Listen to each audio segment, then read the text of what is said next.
मेरा नाम मनोरंजन कुमार है और मैं भारतीय रेलवे माल गोदाम श्रमिक संघ का राष्ट्रीय प्रभारी हूँ। सर, आज जो अधिवेशन हुआ क्या निर्णय हुए उसमें? आज महाराष्ट्र प्रदेश के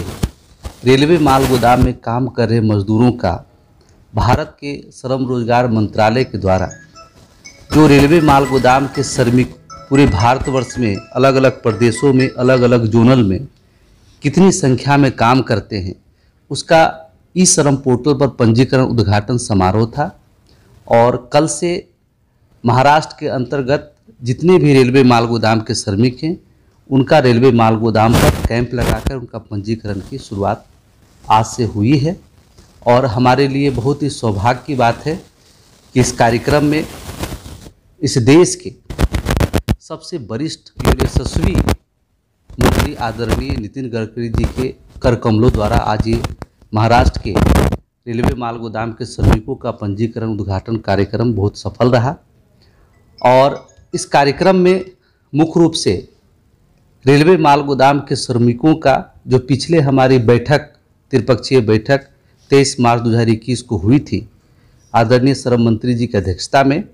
उसमें श्रम मंत्रालय की तरफ से इन श्रमिकों का पंजीकरण करने का और तमाम इनको सुविधाएं जो श्रम रोजगार मंत्रालय की तरफ से मिलना है वो रजिस्ट्रेशन के बाद उसको प्राप्त होगा। और रेल मंत्रालय के द्वारा जो इनका मजदूरी दर सुनिश्चित करके इनको वेतनमान सुनिश्चित करना है और रेलवे की तरफ से इनको रेलवे कर्मचारी की तरह सभी सुविधाएं प्राप्त हो, इसके लिए इस कार्यक्रम में नितिन गडकरी जी के साथ हम सभी लोगों ने इस विषय पे बात किया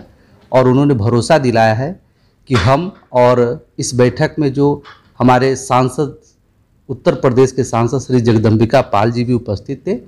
उन्होंने माननीय मंत्री महोदय जी ने कहे कि मैं और जगदम्बिका पाल जी मिल करके दिल्ली पहुंच करके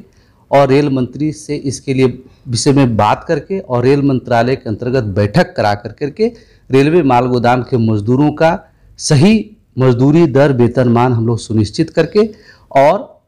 उनको रेलवे के कर्मचारी की तरह उनको भी रेलवे के मेडिकल फैसिलिटी मिले, उनको भी यात्रा भत्ता मिले, कूली समान सारी सुविधा उनको प्राप्त हो, इसके लिए हम काम करने का काम करेंगे। इसके लिए हमारे संगठन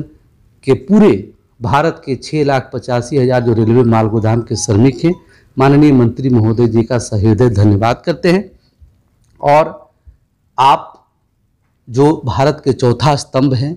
आपने आज रेलवे माल गोदाम के श्रमिक जो समाज के सबसे अंतिम पंक्ति में गुजर बसर करते हैं उनकी बातों को, उनके हक अधिकार को जो आपने पूरे प्रदेश में बताने का जो आपके माध्यम से आप आए इस कार्यक्रम में, इसके लिए मैं आपका भी बहुत अभिनंदन धन्यवाद करता हूँ।